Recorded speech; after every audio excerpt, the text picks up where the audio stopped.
Boa noite, sejam todos muito bem-vindos a mais uma aula ao vivo que nós estamos fazendo mensalmente. Hoje, muito especial, nós vamos convidar um aluno nosso da pós-graduação para apresentar um case técnico. Então, hoje o foco da nossa aula é a aplicação dos drones em projetos de rodovia e a gente vai contar então com a participação do engenheiro Natanael, para mostrar como que ele tem utilizado os drones lá no seu dia a dia, especificamente nesse projeto.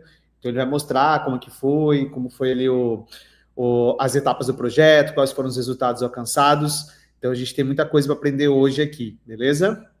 Como já é de praxe, algumas pessoas já até conhecem, né? A Sandra já mandou aqui que ela é de Brasília, do Distrito Federal. Pedi para vocês colocarem ali de onde vocês são, para a gente fazer esse overview aqui da nossa base, né?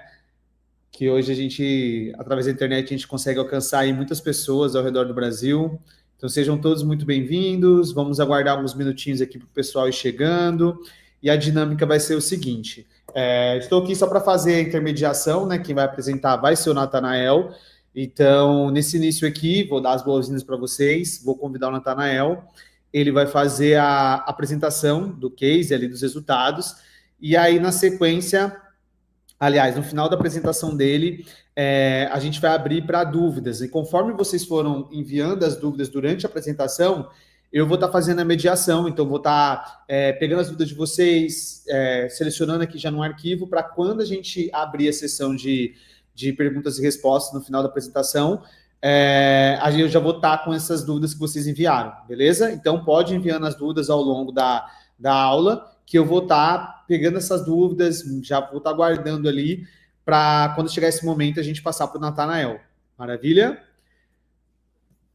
Bom, então é isso. Isso aqui faz parte de uma programação que a gente vai ter esse ano em 2025, de todo mês a gente ter uma aula ao vivo. No mês passado, eu que apresentei essa aula, mostrando um pouco aí da aerofotogrametria com drones. Esse mês vai ter um case e provavelmente nos próximos meses a gente vai estar convidando outros alunos ali da pós-graduação para trazer esses cases técnicos. Então, é uma forma de vocês entenderem como que os profissionais estão utilizando os drones e seus projetos de engenharia no mercado, né? Então, acho que é ter essa proximidade para vocês também, de pessoas como vocês que estão trabalhando, que estão tendo resultados, beleza? Bom, é isso, sem mais delongas, eu acho que já estamos aqui 2 minutinhos, já deu um tempo ali do pessoal chegar, conforme o pessoal vai chegando. Lembrando que a gravação dessa aula vai ficar nesse mesmo link, tá? Desse YouTube.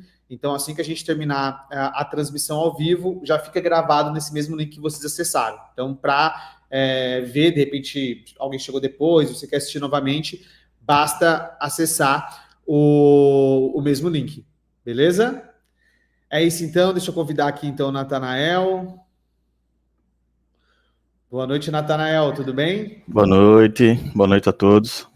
Maravilha, Natanael. Seja muito bem-vindo. Vou deixar aqui, então, a bola com você e vou estar aqui nos bastidores, qualquer coisa é só me chamar. Tá ok.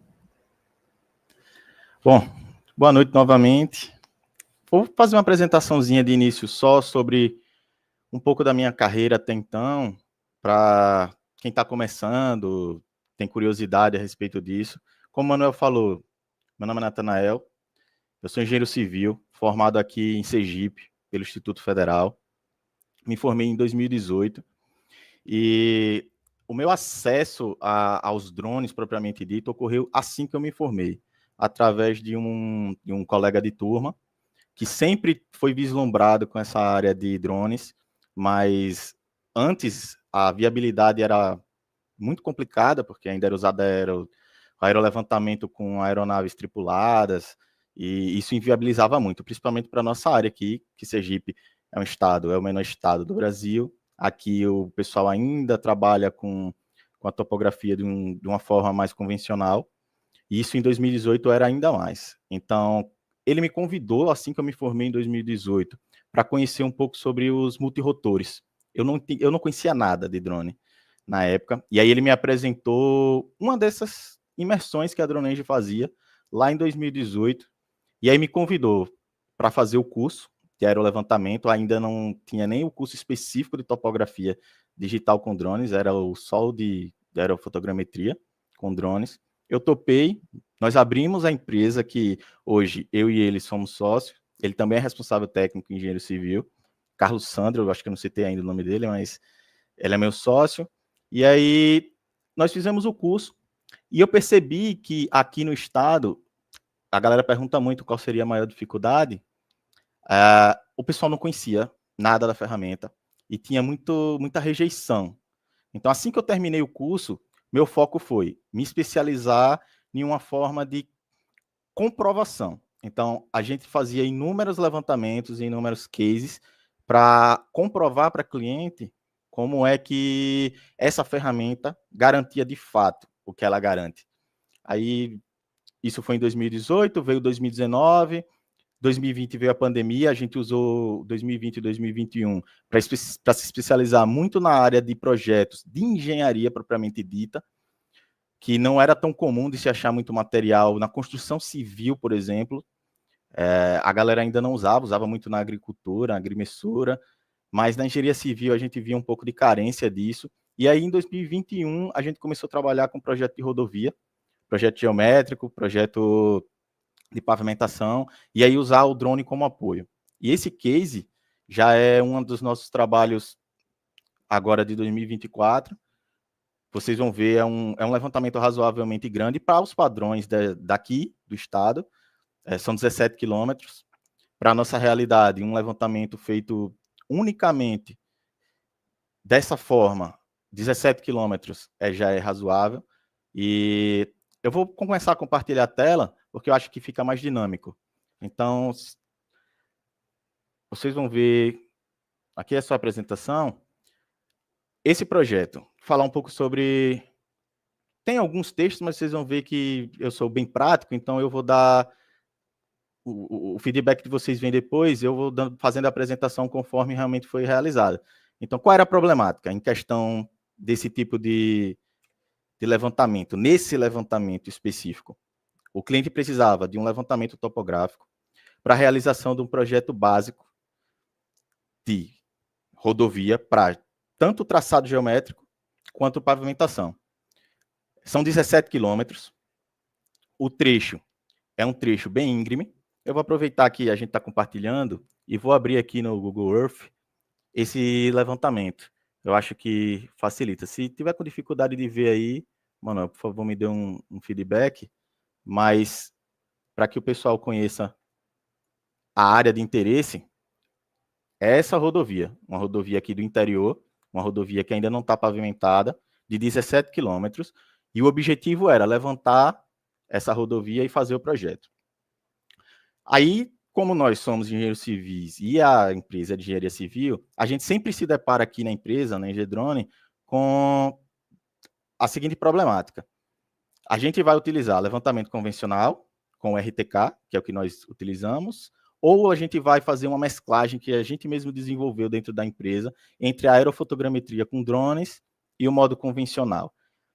Esse é um bom exemplo de como a aerofotogrametria com drones é capaz de reduzir tanto o tempo, que impacta diretamente em custo, como a questão de risco em campo e a questão de, às vezes a gente nem levantamento de rodovia, é muito comum que a gente não tenha acesso às margens, e para o projeto isso é muito importante. E como vocês vão ver ao longo da apresentação, a aerofotogrametria, ela permite esses acessos para o profissional, depois o projetista, todas as informações, além do que um operador em campo poderia chegar. Por exemplo, aqui eu vou mostrar o perfil de elevação. A variação altimétrica desse trecho ela é bem alta. Você vê que tem picos com altimetria de 222 metros e vales de 140 metros, 147, 148 metros. Então, a gente via essa problemática lá, que também impacta no levantamento.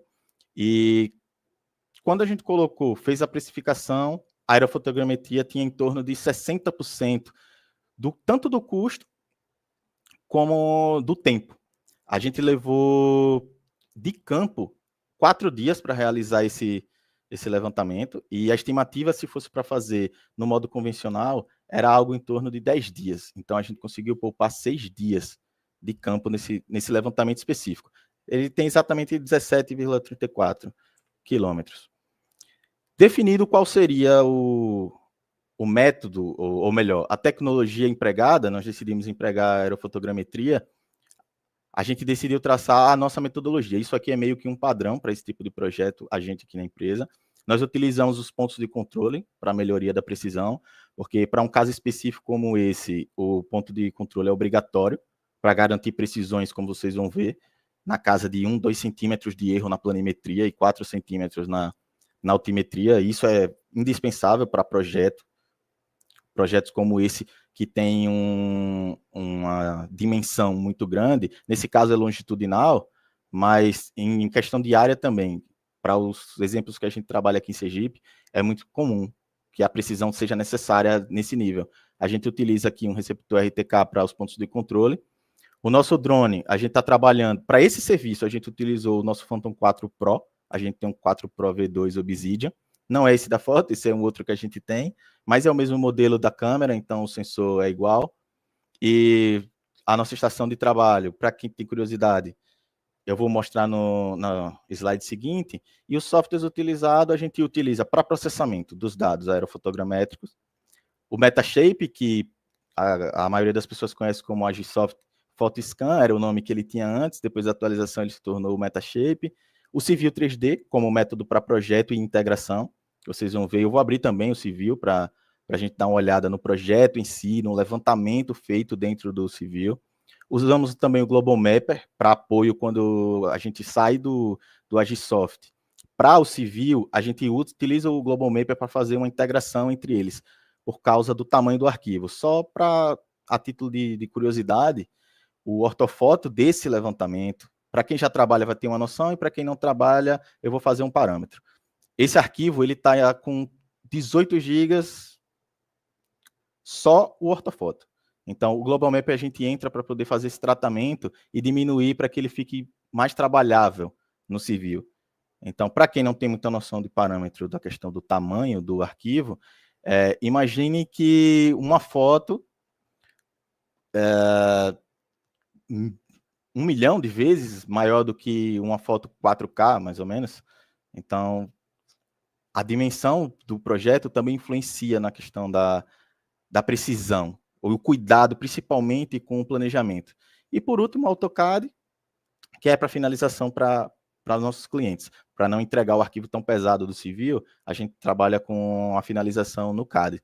Então, basicamente, esses são os principais softwares que a gente trabalha aqui na empresa, se tratando desse tipo de levantamento feito com sensores RGB, que são esses sensores fotográficos padrão, porque hoje em dia o LiDAR ou LiDAR está muito comum, também é uma excelente ferramenta que a gente trabalha aqui, mas que para os padrões aqui em Sergipe, para a nossa realidade, precisa que o projeto seja ainda maior que esse para ele se tornar viável.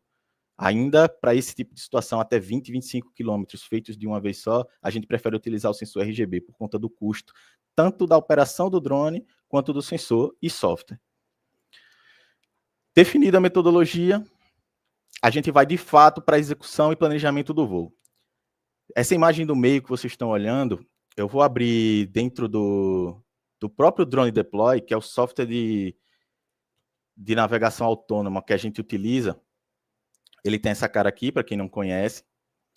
Ele é o software que nós utilizamos para planejamento do voo. Tem alguns outros softwares, mas aqui na NG Drone, e eu particularmente, por conta do nosso drone e da compatibilidade que o software tem com o Phantom 4 Pro, é o que nós utilizamos.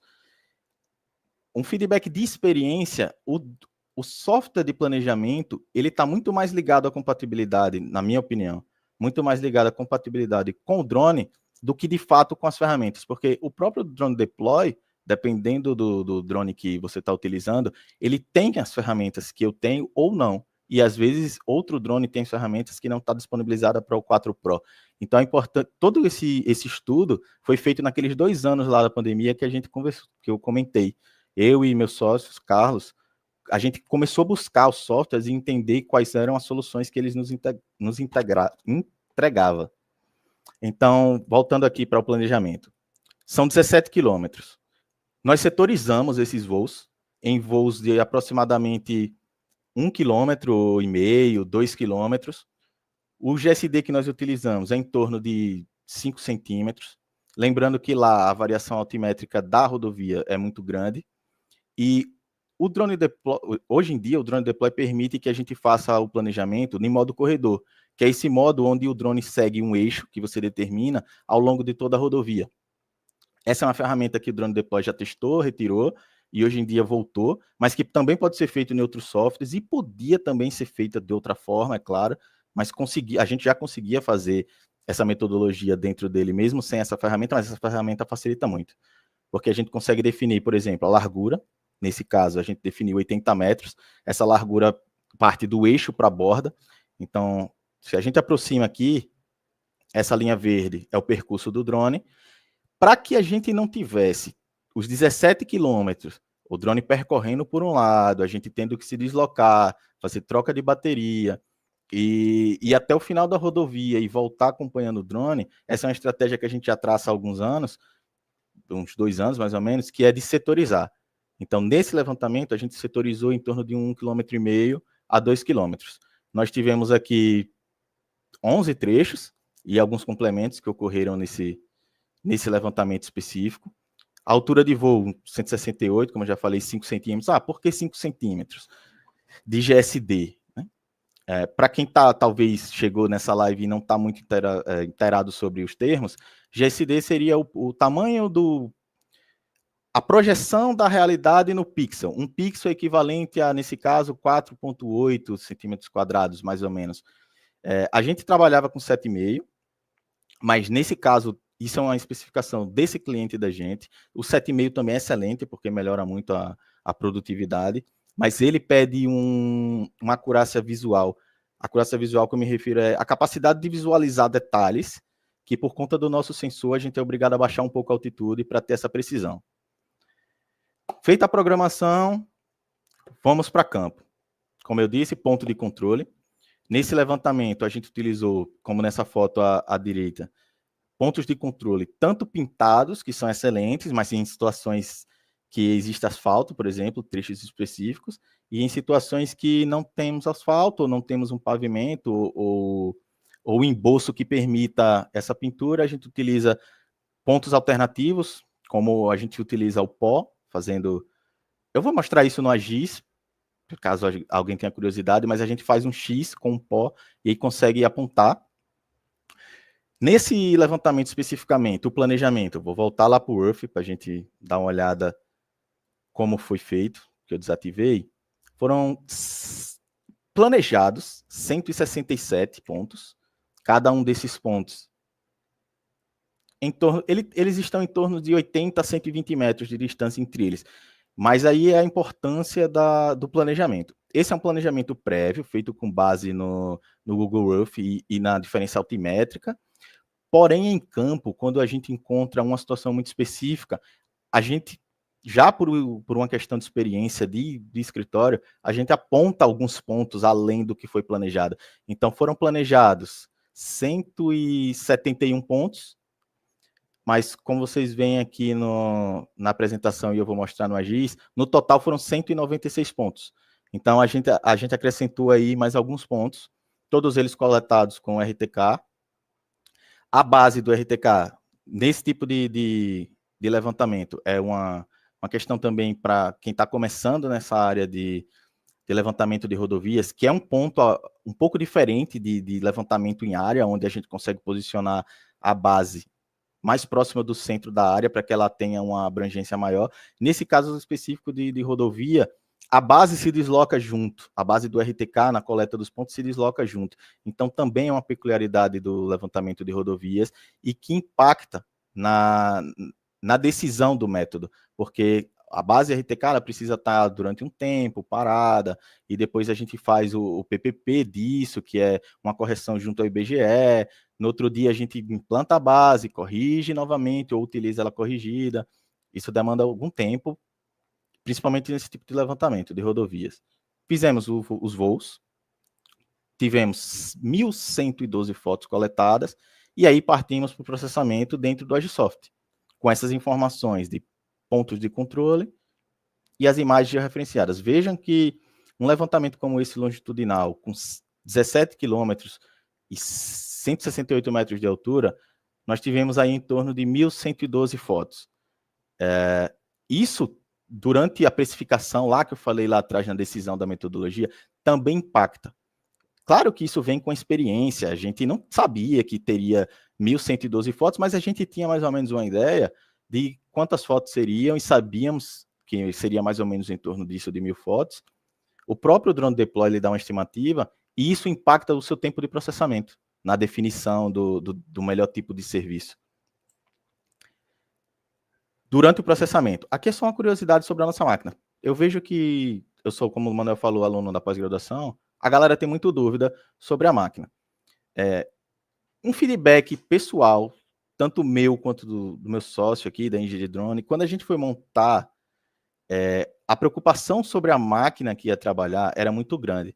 Mas se eu posso dar um conselho para quem está entrando na área, ou já entrou e está um pouco assustado com a questão do investimento na máquina, os softwares, eles lidam muito bem com esse tipo de processamento, principalmente da forma como é feito dentro do Agisoft. Então não precisa ficar tão... Claro que uma máquina com poder de processamento maior lhe dá vantagem, mas lá no início, quando a gente começou em 2019, nós já tínhamos uma máquina forte, mas naquele momento, mesmo que nós não tivéssemos, os serviços, as demandas que nós tínhamos, mesmo que fosse mais lenta para processar, atendia. Então, às vezes, não precisa ter isso como um impedimento, entendeu? Eu vejo que o pessoal se questiona muito sobre a máquina, não precisa ficar muito preocupado. Claro que os softwares, eles têm lá as especificações mínimas, vocês precisam dar uma olhada, tanto no AGIS quanto no civil, para quem vai trabalhar com civil, mas que não precisam ficar tão preocupados, que quase toda máquina de mediana para cima, ela vai conseguir trabalhar bem. E aí, feita toda a metodologia dentro do Agisoft, a gente chega na questão dos produtos. Eu vou dar uma passada só nesses 3 produtos e vou lá para o Agisoft, para a gente ver esses produtos dentro do software de processamento. Tem mais informações, aí eu consigo mostrar detalhes que aqui eu não mostro, mas depois do processamento feito, os principais produtos que a gente trabalha, principalmente dentro desse tipo de serviço, onde o produto final vai ser o projeto geométrico e o projeto finalizado de pavimentação. MDT, modelo digital de terreno, que, na minha opinião, é a base para o projetista, e o ortofotomosaico, que é uma foto, que é a unificação, a ortorretificação e unificação de todas aquelas 1.112 fotos em um único arquivo, que tem informações tanto geométricas quanto altimétricas, e a gente leva essas informações todas para dentro do civil posteriormente. Aqui à esquerda, não sei se dá para ver o mouse, mas nessa imagem mais em branco, a gente tem o MDT, que é o modelo digital, onde vocês veem a coloração indicando áreas mais baixas e mais altas. Nós temos as curvas de nível aqui em cima na direita, e a integração do civil. Isso aqui eu vou no software que eu acho que a gente consegue trabalhar melhor. Vamos lá. Agisoft, para quem não conhece, essa é a tela, esse já é o projeto em si, processado. Inicialmente ele não vem dessa forma, mas depois de finalizado é basicamente essa tela que nós temos. Principais produtos que a gente consegue identificar aqui dentro do Agisoft depois de um processamento como esse. E é o que a gente principalmente trabalha. Nuvem de pontos, que é essa que vocês estão vendo. Eu vou dar uma aproximada em uma área aqui. Cada pixel da imagem se torna um pixel com coordenada, tanto geométrica, planimétrica quanto altimétrica. Por exemplo, aqui nós temos essa malha de pontos, que posteriormente se torna os modelos. Dentro desse projeto especificamente, nós tivemos 43 milhões de pontos. Eu não sei se por conta da live vai dar para enxergar, mas nós temos aqui 43.479.000 pontos. Então, esses são os pontos coordenados que nós temos. Para esse tipo de levantamento, onde o objetivo específico era a planimetria e altimetria da rodovia, essa é uma malha excelente. Eu vou aproveitar o gancho, apesar do levantamento não ter sido feito com o LiDAR, com o sensor LiDAR, mas a principal diferença do LiDAR para esse aqui, claro, o LiDAR ele hoje é uma tecnologia mais moderna, a gente também utiliza aqui para áreas maiores, mas ele também gera uma nuvem de pontos parecida com essa, mais densa, mais detalhada, mas o que eu quero ressaltar aqui é a questão da vegetação. onde é a maior deficiência dessa metodologia para a gente aqui na Engedrone, em Sergipe, nos nossos serviços, nossos contratos? É a questão quando nós temos uma vegetação muito densa e que o sensor RGB ele não é capaz de captar embaixo. Então, isso também entra na questão da precificação e decisão do tipo de levantamento que nós vamos executar. No caso do LiDAR, ele gera uma malha de pontos e ele consegue avanços, por exemplo, eu vou mostrar aqui dentro do AGIS, essa área aqui de vegetação mais densa, por exemplo. Veja que o Agisoft, ele pega as copas das árvores, baseado na metodologia que a gente utiliza no processamento, mas ele não tem a informação, por exemplo, embaixo das copas. Então, nessa rodovia, as situações em que isso acontecia e que a rodovia não tinha exposição era mínima. Então, a gente corrigia isso com o RTK, com a falta de informação. Mas quando a gente tem esse tipo de situação muito densa ou acontecendo situações de alamedas, onde a vegetação percorre muito próximo da margem da rodovia, aí talvez a metodologia, por mais que seja um custo-benefício melhor utilizar esse tipo de sensor, fica inviável nesse tipo de situação. Voltando aqui para a Agisoft. Vista a nuvem de pontos, nós temos o modelo digital. Aqui está o modelo digital colorido, eu prefiro mostrar esse aqui. Aqui nós temos, depois do tratamento e do processamento, nós temos a superfície. Basicamente, isso aqui é o que representa a superfície que nós temos lá. Vejam que a gente consegue informações importantes do relevo para o projetista realizar a correção altimétrica da via, questão geométrica, às vezes, para desviar de uma situação, como foi o caso desse aqui. Isso aqui era um pequeno vale, que durante o projeto ficou dentro das diretrizes que o projeto determinava pelo DR, aqui o Departamento de Estrada e Rodagem, muito íngreme, então foi preciso corrigir. Então, a gente tem condições de ver isso dentro desses arquivos. Nós temos o modelo digital, aqui é aquele mesmo modelo lá, só que já com um tratamento um pouco maior e com a visualização um pouco melhor, ele já é bem mais intuitivo. Então a gente vê trechos críticos, como esse aqui, que é um trecho que, pela característica do MDT, provavelmente passa um braço de rio naquela região. Deixa eu ver se a gente encontra ele aqui. Ou é uma área muito baixa, que é esse detalhe aqui do MDT. Os pontos de controle, que eu não tinha deixado ativo, nós temos aqui a distribuição deles, já depois de corrigidos. E aí o produto final, dentro do Agisoft, deixa eu apagar o ortofoto mosaico, que é o grande chamariz desse tipo de levantamento, porque o modo convencional, para quem já viu um projeto realizado dentro do modo convencional, feito lá no CAD, por mais que a equipe de campo tenha cuidado, zelo em pegar o máximo de feições, o máximo de detalhes, aqui é um exemplo clássico de levantamento de rodovia. Existe uma cerca que limita a entrada, por exemplo, do operador com RTK para identificar que aqui tem uma casa. Então, se é preciso fazer um alargamento aqui da rodovia, nesse exemplo, por exemplo, é muito difícil o projetista ter essa informação. E isso acontece muito em rodovias desse tipo aqui em Sergipe, onde o pessoal acaba não respeitando a faixa de domínio da rodovia, e aí quando a rodovia precisa ser, por exemplo, como aqui, duplicada, é preciso que o projetista leve em consideração, por exemplo, para onde duplicar. Então, a ferramenta ortofoto, a gente começou a implementar aqui em Sergipe, na Engedrone, muito com esse foco. Nós não ficamos o tempo inteiro martelando a aerofotogrametria puramente ela, mas a gente fica utilizando a aerofotogrametria como ferramenta de apoio para todo o estudo de engenharia que já era feito. Essa foi uma forma que nós encontramos de contornar a dificuldade de convencimento que o pessoal tinha aqui em Sergipe. Agora já está, a gente percebe que é quase obrigatório para esse tipo de levantamento, esse tipo de situação. Eu vou abrir o civil, para que vocês possam ver a integração dos softwares. Eu vou abrir primeiro esse levantamento, depois de feito todo o processamento. dentro do civil. A gente consegue trazer as curvas de nível, que é lá aquele MDT que gera. A gente consegue trazer o ortofoto, e com base nisso, a gente tem toda essa riqueza de detalhes para trabalhar mudança de eixo, definição de eixo, geometria, ângulos de curva. Aqui, o que vocês estão vendo nesse momento é o levantamento topográfico, plano altimétrico, semicadastral, propriamente dito, antes da etapa de projeto.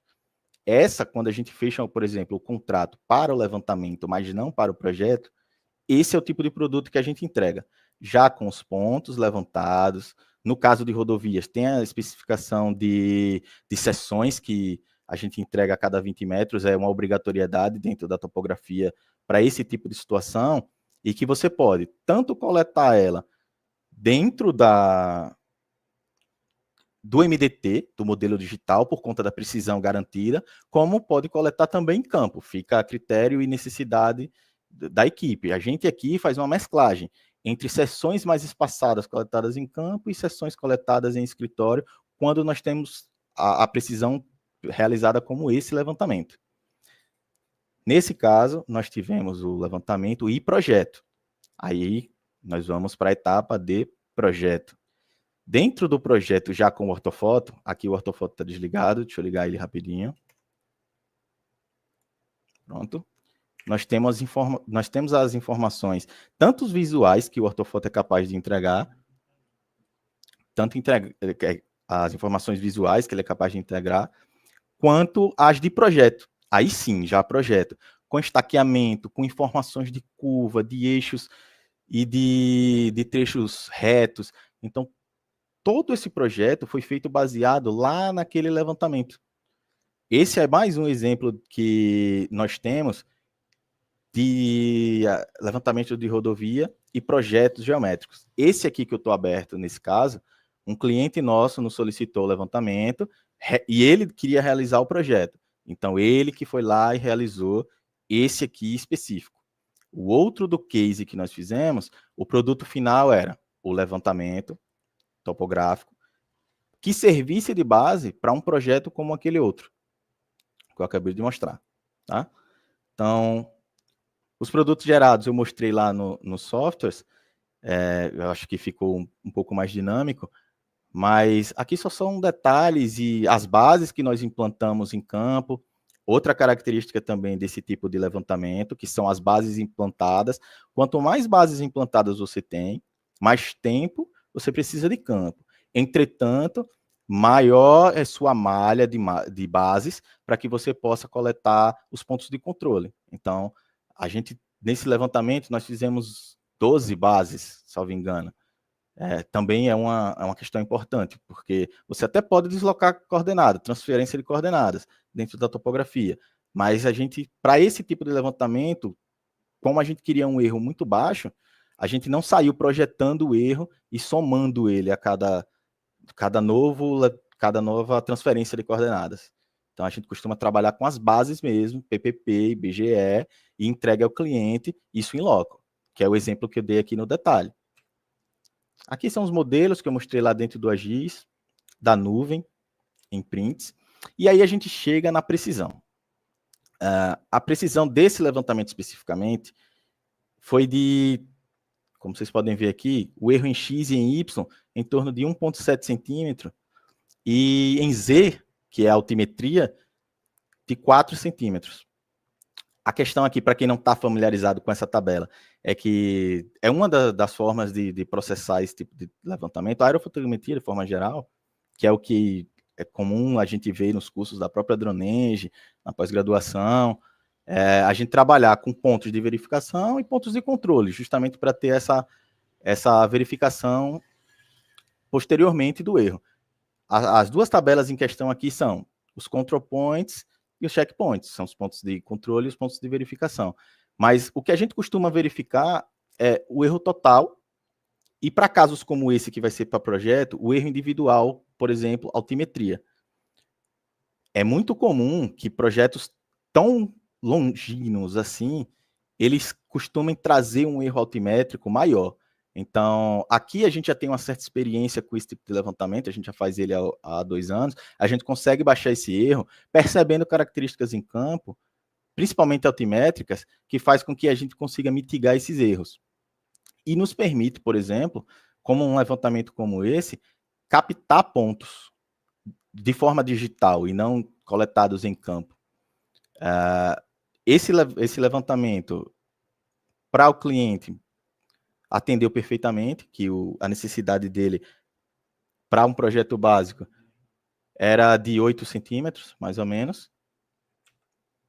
E aí a gente entra nos resultados e benefícios, que é um resumo, basicamente, do que eu falei aqui, que é com relação à precisão e confiabilidade, por conta dessa questão do levantamento convencional, aqui na nossa área, principalmente, ele ser muito ainda o que ainda é mais utilizado. O aerolevantamento já entrou como apoio, mas o pessoal aqui ainda é muito mais acostumado com essa questão, então tem essa dificuldade com relação à precisão, à confiabilidade. Nós aqui já conseguimos comprovar isso, é uma coisa que a gente martela muito com a questão da confiabilidade.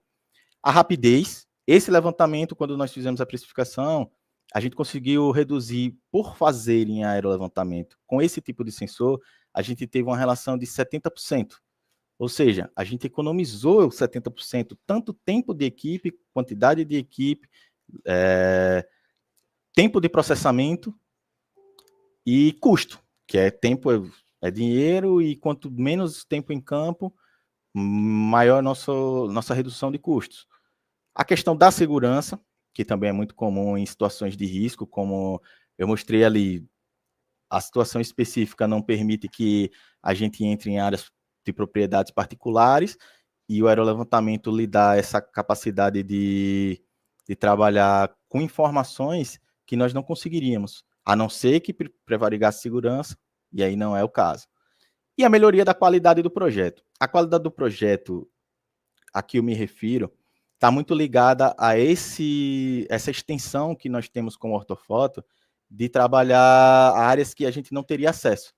Então, quando a gente está fazendo o projeto e precisa fazer uma mudança muito brusca de geometria, e nós realizamos no modo convencional, via de regra, o que acontece é o seguinte: quando eu preciso traçar e eu não tenho ortofoto de apoio, eu faço o traçado e aí precisa que uma equipe vá em campo com esse traçado e veja se é possível fazer, se não vai precisar acontecer algum tipo de desapropriação ou alguma coisa parecida. E com o ortofoto, a gente não precisa disso. Então, a qualidade e riqueza do projeto aumenta em um nível que, para o projetista, é muito raro a necessidade de voltar a campo, que é algo comum nesse tipo de levantamento de rodovia. E a gente vem trabalhando forte aqui em Sergipe para que esse tipo de serviço possa entrar de vez, e com agora a vinda do LiDAR, ou do LiDAR, isso intensifica ainda mais. A conclusão breve desse tipo de levantamento, ela se repete. A gente faz vários aqui no estado, e a gente sempre chega à conclusão de que o aerolevantamento ele chegou para incrementar, para apoiar e principalmente para reduzir custos com a mesma garantia de qualidade que nós tínhamos antes. A gente costuma ser questionado sobre a aerofotogrametria versus topografia convencional. A gente, sempre que escuta isso, aqui na Engedrone, a gente costuma dizer o seguinte: não é versus, não é a topografia convencional versus a aerofotogrametria ou a topografia com drones, e sim uma junção. Até porque é uma junção de ferramentas e métodos que, dentro da engenharia civil, a gente consegue transformar essas informações a mais, esses detalhes a mais, em ferramentas que nos apoiam durante os projetos. Então, a gente já está no mercado há 7 anos, vai fazer 7 anos, aí teve a pandemia que houve uma parada, mas esse tempo que a gente já está aí, a gente vem vendo como vem evoluindo. Mesmo que aqui no estado tenha demorado um pouco mais para evoluir, a gente já está vendo a necessidade da aerofotogrametria para esse tipo de projeto. Não só esse tipo de projeto, projetos de loteamento, como a gente costuma pegar, projetos de reurb, também é muito vantajoso a aerofotogrametria com drones, mas em rodovia, a capacidade que a gente tem, como eu mostrei dentro do software, de trabalhar com muita informação em um lugar só, isso é para o projetista algo excepcional. Dentro da engenharia civil, é excepcional. Acho que é isso, Manuel. Em relação ao case específico, eu acredito que seja isso.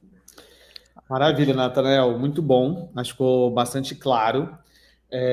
Enfim, ainda mais quando você trouxe ali para mostrar o projeto ali, né, na Agisoft, a integração com o AutoCAD, eu acho que trouxe essa clareza ali de como vocês trabalharam.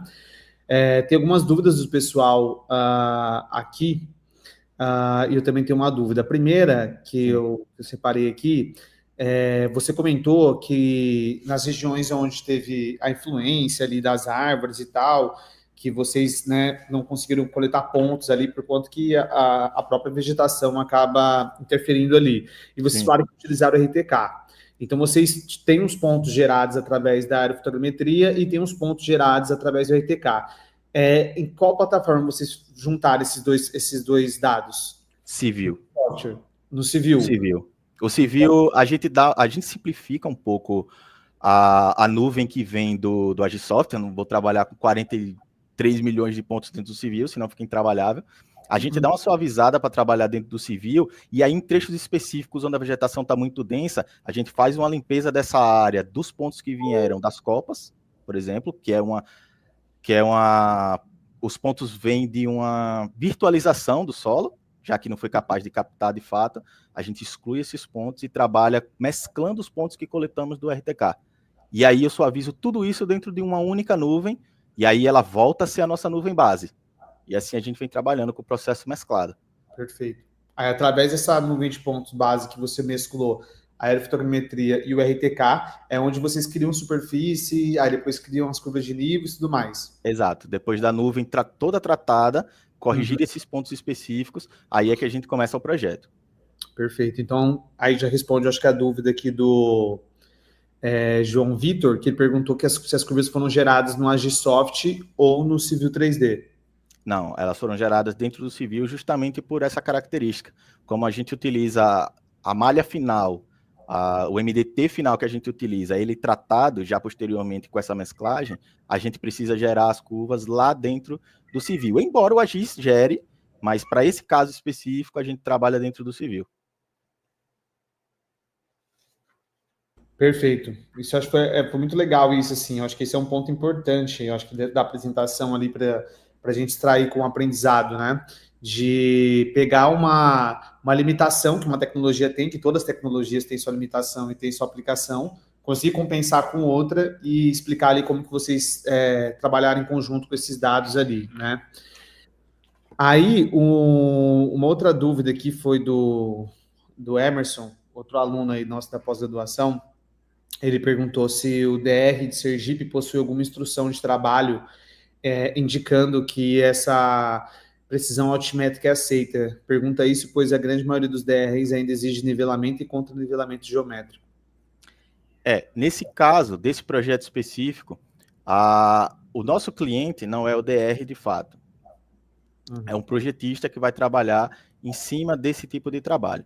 Para esse caso específico, como vocês viram lá dentro do projeto, a gente fez o levantamento para a área externa à rodovia, usando principalmente a parte do aerolevantamento, mas a rodovia em si, justamente por conta que o cliente poderia se deparar com esse tipo de situação, a gente fez as sessões a cada 20 metros, conforme a topografia convencional exige, já que esse tipo de situação de normativa, ainda com relação ao aerolevantamento, ainda se depara com essas situações em relação à altimetria. Então, como a gente setorizou a cada 20 metros dentro das sessões, dentro do civil, e eu faço sempre essa mesclagem, essas informações do RTK tornam a rodovia com a precisão milimétrica.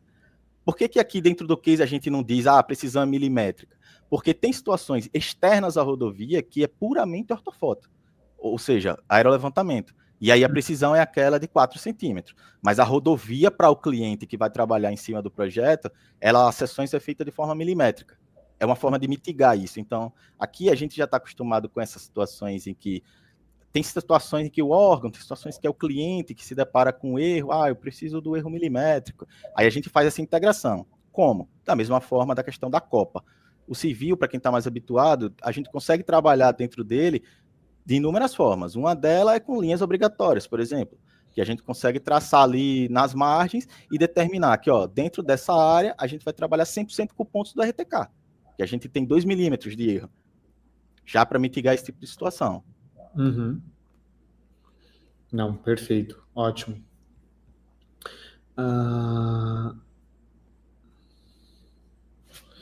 Tá, o Lucas mandou algumas dúvidas aqui, vou trazer algumas ali que eu achei pertinente de trazer aqui para a aula. Ele falou: tenho muito receio de mandar o drone ir muito longe do controle e perder sinal. Qual seria o procedimento? Por setorizar áreas para cada que o drone esteja em contato com o controle. Então, eu acho que ele quer saber mais como que você fez a estratégia de planejamento e execução do voo ali, por ser um voo linear. É Lucas, né? Isso. Lucas, aí veio com experiência. Veja, como a gente faz o planejamento do voo autônomo, é comum que se você manda ele para muito longe, ou a área como essa, que eu mostrei, que tem muita variação altimétrica, e às vezes ele se depara com situações que ele contorna montanhas, é muito comum também, ele perde mesmo o sinal. Para evitar essa situação, que é uma situação que nós aqui na Engedron consideramos de risco, a gente tenta evitar ao máximo, foi daí que veio essa ideia de vamos trabalhar dentro de um limite, setorizar dentro de um limite, onde a gente tenha condições de acompanhá-lo visualmente e que, caso seja necessário, a gente consiga intervir para que ele não perca o sinal. Como? Eu não vou planejar, por exemplo, em áreas que ele vai contornar um objeto como uma montanha. Então, a gente evita. Tudo isso é feito lá dentro do deploy e dentro do Google Earth, tentando minimizar essa tipo de situação. Eu vou ter que contornar uma montanha. Vamos fazer o levantamento parando um pouco antes, no centro da curva, depois do objeto. É uma forma da gente tentar diminuir. Outra coisa, a distância que o drone se desloca da gente, a gente tenta sempre mitigar. A gente sai do ponto de voo, via de regra, do meio do voo. A gente não sai da ponta do voo, porque para ele ir lá e voltar, ele vai atingir a distância máxima. Se eu estou na metade do voo, ele está sempre na média distância. São estratégias que a gente utiliza realmente por esse receio da perda de sinal. Embora, do ponto de vista teórico, se ele perde sinal, ele está com home point. Se você se preocupou com todo o planejamento, fez todo o passo a passo, checklist, ele setou o home point, ele vai voltar para o home point. Mas aqui a gente prefere evitar esse tipo de situação em que o drone vai percorrer 5 quilômetros. A gente não vai ter retorno visual, a gente não vai ter provavelmente controle mais, a não ser que seja uma área muito, muito ótima, numa situação assim muito ótima em que a gente está num plano, num super plano, ou a gente está num lugar muito alto e o drone vai dali sempre para baixo, alguma coisa assim. Isso é uma questão de experiência, Lucas. Mas a forma de mitigar esse medo é esse. Evitar trabalhar com distâncias muito longas. Como? Setorizando. Perfeito. Esse ponto que você trouxe é importante, né? De você colocar a base avançando já, né? Porque aí, tipo assim, se ele tem essa... Se você está contando com range de 2 km, então se você avança 2 km, coloca a base aqui, ele pode sair, né? Vir 2 km para trás, andar até na base, que é onde ele vai zerar, teoricamente, e andar depois para frente. Aí depois na próxima você anda 4 quilômetros, é mais ou menos esse jeito que você faz, coloca exatamente a base, começa na parte de trás e avança. Então você consegue avançar aumenta. De 4 em 4 quilômetros, né, de cobertura. Exatamente. É uma forma de ganhar produtividade, com segurança. Ótimo. É isso que a gente também explica nas nossas metodologias aí de mapeamento de corredor, né?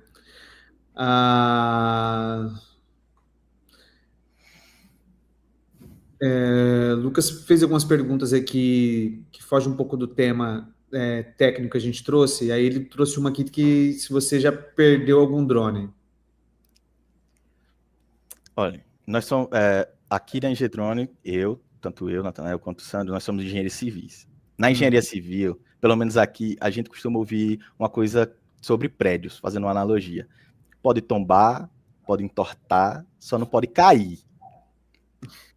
Dentro do drone, é mais ou menos isso. A gente passou por uma situação em que aconteceu, mas a melhor forma de evitar isso aconteceu, mas com a gente aqui, a gente perdeu um drone. Não perdeu no sentido de não saber onde o drone caiu, mas aconteceu um incidente técnico em voo, e aí ele despencou e caiu. Só que uma coisa que a gente, a partir desse acidente, a gente partiu para uma forma de cuidado, de preciosismo um pouco maior do que o que a gente tinha. Então, a gente já não encostava muito dentro dos limites de limite de bateria, de rotações de bateria, limites de tempo de revisão de drone. Por mais que a revisão a cada 6 meses é o ideal, ou devido à quantidade de voos, a demanda, a cada 3 meses, isso depende muito da sua demanda. Mas o que a gente aconselha é trabalhar dentro de uma margem de segurança maior. Principalmente, aí é uma experiência nossa, principalmente com as baterias. Porque as experiências que a gente vê de outras pessoas, de outras equipes que trabalham aqui, geralmente é bateria e ruptura de carcaça. A gente aqui no Nordeste, a gente tem uma condição específica, que é calor muito intenso. Então, como a janela de voo da gente é ali entre, varia de acordo com a época, mas entre 9, 9 e meia, e meio-dia, 2 da tarde, principalmente por volta de 12 horas, que é a condição ideal onde a gente não tem sombra, é muito forte o sol, o drone fica exposto sobre ele muito grande e a carcaça tende a ressecar. Isso é uma experiência que eu estou passando nossa, daqui do Nordeste, que é muito comum. Então, muito cuidado com esse tipo de coisa, porque isso não dá muito sinal. Então, ele não avisa. Você percebe durante as preventivas. Então, se você tem um drone, está trabalhando na área, coloca dentro da sua precificação, em cada serviço, uma parte para manutenção do drone. É indispensável. O risco é muito alto, tanto o custo quanto o risco de vida. Perfeito. Então, acho que é mais ou menos isso que ele está com medo. A gente teve isso com o nosso Phantom também, de trincar a carcaça próximo ali dos motores, né? Sim, isso. Justamente porque a temperatura ali é ainda maior. Aham.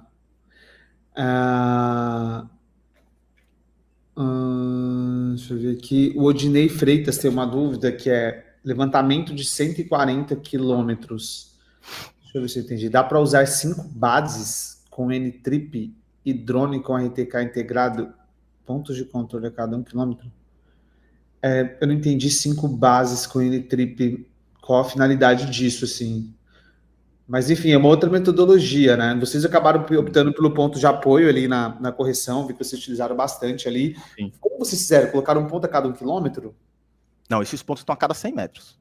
A cada 100 metros. A cada 100 metros. Ah, mas é porque vocês fizeram os pontos do RTK. Sim. Nós fizemos o ponto em campo, coletamos com o RTK e fizemos aquele processamento mais convencional do aerolevantamento com sensor RGB. Uhum. Perfeito. Maravilha. É que vocês acabaram aproveitando os pontos que vocês fizeram do RTK ali e utilizando também no processamento, né? Sim. Por isso que a gente sempre tenta fazer esse tipo de situação. Perfeito, ótimo. Só complementando então aqui a pergunta do Odinei. Então, Odinei, tem vários métodos, né, de levantamento, de correção, né, posicional que você pode utilizar. Então, o Nathanael acabou utilizando de ponto de apoio, que ele acaba sendo mais acurado, porém é o mais trabalhoso, né, que você tem que ir lá marcar e coletar. E aí, recentemente, né, com a evolução tecnológica, nós temos o RTK, PPK e N-Trip, né? E N-Trip, para quem não sabe, é quando é uma correção utilizando os dados, né, de internet. Eu acho que para esse levantamento o N-Trip talvez seria o menos indicado. Daria para, acho que o ideal ali é ou ponto de apoio ou PPK, e o RTK e o N-Trip ali seriam os dois ali que eu acho que não seria interessante ali, né? Por se tratar de uma rodovia, não ter um sinal contínuo, a gente tem que entender que no Brasil a gente não tem uma cobertura assim, de internet excelente em todas as regiões, né? Então, acho que ali seria tanto um PPK quanto um RTK, eu acho que daria um resultado interessante para esse tipo de projeto. O Marcelo Zaguiar, ele perguntou, explicar um pouco as diferenças e vantagens no uso do laser, né, do LiDAR. A questão do LiDAR, a gente costuma falar que dentro da tecnologia ela passa por patamares. Eu acho que já ouvi até você, mano, falando a respeito disso, né? Na minha opinião, esse tipo de levantamento como o que eu apresentei, ele está chegando na fase, ou chegou na fase de consolidação. Ele está meio que consolidado, pelo menos aqui com a gente. O pessoal já confia, então já pede esse tipo de levantamento. E o LiDAR, ele está entrando na fase de, não sei se de conhecimento, acho que ele já passou um pouco disso, mas acho que de adaptação já. A diferença, né? Vamos o que ele perguntou. A maior diferença que eu consideraria é aquele exemplo que eu dei lá sobre a capacidade que o laser, que o LiDAR tem de atingir pontos em que o sensor RGB não tem. A Copa das Árvores é o melhor exemplo que a gente pode dar. Você vai fazer um levantamento de uma área com muita vegetação e você precisa daquela coordenada no solo. Mas as copas no sensor RGB lhe impedem, coisa que no LiDAR ele consegue atingir. Como dependendo do sensor, ele pode disparar 1, 2, 3, 5, 6 raios, depende do sensor. Ele tem essa capacidade de identificar, vencer os vãos entre as folhas, atingir o solo, voltar e captar. No final, você vai ter a mesma nuvem de pontos que a gente tem com o RGB, com a diferença de que a capacidade que o laser tem de vencer essas situações ajuda muito no que é a deficiência do sensor RGB. Perfeito. Mas tem um detalhe importante também, que é que eu sempre digo, né? Toda tecnologia ela tem uma aplicação e tem uma limitação, né? Se você pegar também um projeto de rodovia, onde o objeto central ali de mapeamento é a rodovia em si, nesse caso pode ter até o LiDAR pode ter algum tipo de problema por receber muitos pulsos, né? Voltando Muita ali. informação. Então, como que é uma região que vai, né, não vai absorver tanto, não é uma vegetação ali e tal, pode ser que isso tenha algum tipo de problema também, né? No LiDAR, óbvio que você pode corrigir isso depois ali também, né? Na fase de pré e pós-processamento. Mas só para entender que toda tecnologia ela acaba tendo uma aplicação e tem uma limitação. Mas basicamente o LiDAR ele vai gerar o modelo digital do terreno, né? Essa é a grande função do LiDAR, de conseguir gerar aquela nuvem de pontos que o Nathanael mostrou ali. Basicamente vai ser o mesmo tipo de produto, só que a grande diferença é essa penetração ali na vegetação, que aí no caso você fez ali a correção utilizando, por exemplo, o RTK, ou poderia ter feito a estação total, né? E aí pode ser utilizado o LiDAR também para atingir esse mesmo objetivo, né? O Odinei mandou qual o procedimento quando mudamos de zona? Acho que zona você quer dizer quando é zona UTM, né? A projeção, né? Basicamente é você optar pela maior da sua área ali, a maior zona que compreende ela é que você vai optar ali como a que você vai utilizar no seu projeto, tá? O portal Conheça-te ali, né? Mandou o que você está achando da pós-graduação, que ela ficou interessada, está agregando conhecimento para você. Sim. Assim que a pós-graduação foi lançada, eu sempre acompanho e eu convidei meu sócio, inclusive, ele também é aluno da pós. A gente, quando viu todo o cronograma que seria a pós, claro que para a gente que já está na área há algum tempo, sempre aparece informação, mesmo que seja exatamente com o que eu trabalho. Então, sempre tem, porque são outras experiências, é um outro local. A gente está aqui em Sergipe, Alagoas, Pernambuco, trabalhando nesses estados, mas, por exemplo, aí a gente vê feedbacks de São Paulo, vê feedbacks do Sudeste, a gente acompanha como é que está. Então, assim, isso dentro do que a gente já tem um certo conhecimento. E aí vem outras situações em que a gente, por exemplo, não está habituado. A pós-graduação tem questões específicas. O LiDAR a gente já estava trabalhando, mas já é um módulo que aprofundou. Tem novos módulos que a gente não está acostumado a trabalhar, mas que a gente pretende entrar, que a pós-graduação vai ajudar muito. Então, assim, tem sido satisfatório para a gente desde que a gente começou. A gente está no 4º módulo, estamos ansiosos por alguns módulos específicos, que seria o de mineração, por exemplo. É uma área que na minha opinião, tem muita demanda para trabalhar, porque a forma como é feita, pelo menos dentro da engenharia civil, para quem está acostumado, incubação, é feito de uma forma ainda muito imprecisa. E o poder que tem uma ferramenta como essa, seja no LiDAR ou no aerolevantamento, a gente acredita que vai ser uma ferramenta para os próximos anos, com certeza, para esse tipo de situação. Perfeito, maravilha. Pessoal, estamos caminhando aqui para o final, mas estamos caminhando para o final também das dúvidas aqui, tá? Bom, o Natálio perguntou como fazer um curso de mapeamento aéreo, né? Tem o Mavic Air. A gente trabalha com isso há 10 anos, Natália. A gente tem formação, basicamente hoje a gente tem 2 tipos de formação. Nós temos nossa formação que é um curso online, que ele é focado para você que quer pegar um conhecimento prático e aplicar ali, né? Então você consegue ali aprender a fazer um mapeamento tanto de áreas urbanas, rurais e de corredor, que é esse tipo de levantamento que o Natanael apresentou. E nós temos a pós-graduação, que já é uma especialização, né? Que além do conhecimento, você vai ter um título de especialista, né?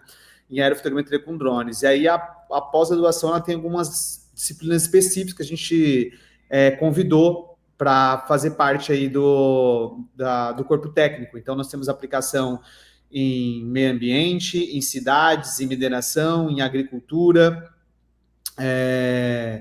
deixa eu ver se eu esqueci de alguém. Infraestrutura também, que é bastante focado nessa parte de rodovias, né? O professor tem bastante experiência nisso.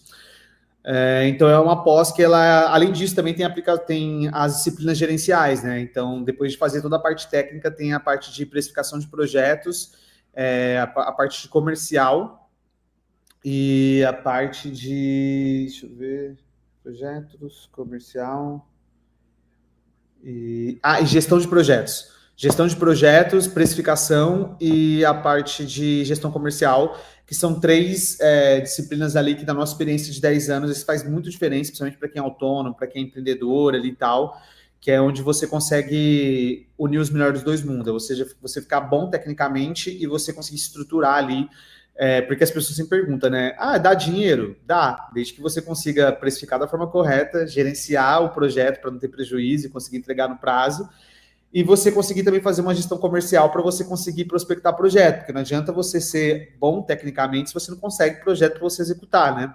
Então precisa também permear nesses pontos ali para ser um profissional, uma empresa completa. Bom, e aí você pode procurar a gente, né? Na Dronend, no nosso canal de comunicação, você consegue ter acesso, e eu mandei o link da pós-graduação aqui nos comentários para vocês conhecerem a estrutura completa da pós, tanto a estrutura da pós em si, tanto as disciplinas. E o Lucas mandou aqui uma pergunta falando: um RTK abaixo das árvores não perde precisão? Em algumas situações perde, mas é mais fácil de contornar para esse tipo de situação. Por exemplo, essa situação que eu mostrei, a gente utilizou um bastão de 8 metros. Então, o bastão com o receptor na ponta, ele vence a copa.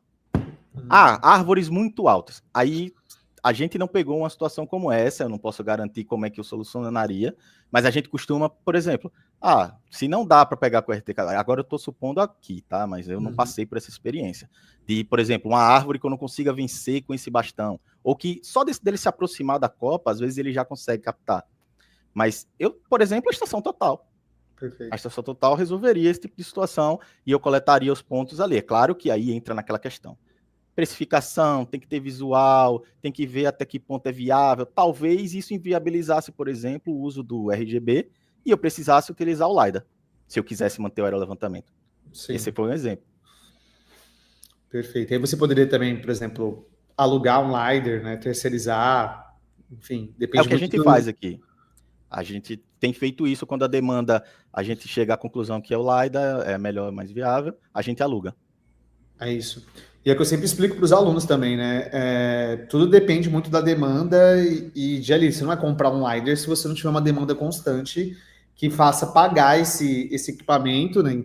E faça você ter lucro também com esse equipamento, né? Então, acho que é saber fazer essa dosagem certa ali, né? Bom, acho que acabou dando certinho aqui a parte de dúvida, Tanel. Falei com você que era mais ou menos 1 hora ali, né, de apresentação. Estamos aqui com 1 hora, chegando 1h05. Então, primeiramente, gostaria de agradecer a participação de todos vocês. Esse case aqui ele faz parte de uma estrutura que a gente está trazendo da nossa pós-graduação. Então, nós lançamos a primeira pós-graduação em aerofotogrametria com drones do Brasil.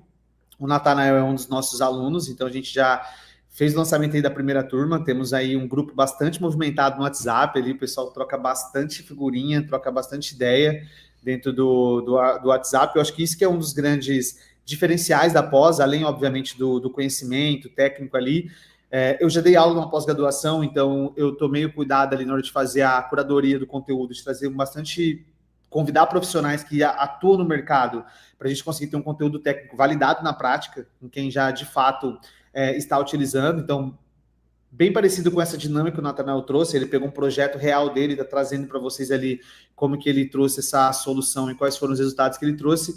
Essa experiência que a gente traz dentro da pós-graduação também, que é uma pós-graduação totalmente online, 100% EAD, então dá para você fazer em qualquer região do país, e isso é muito interessante para fazer esse network, que é o ponto que eu gostaria de trazer, que eu acho que é o grande diferencial, que é você ter contato ali com profissionais ao redor do Brasil e com diversas experiências, tem profissionais com 10, 15 anos de experiência, profissionais que estão começando agora, então você consegue absorver bastante conhecimento ali, ter uma troca bastante rica dentro desse grupo, tá?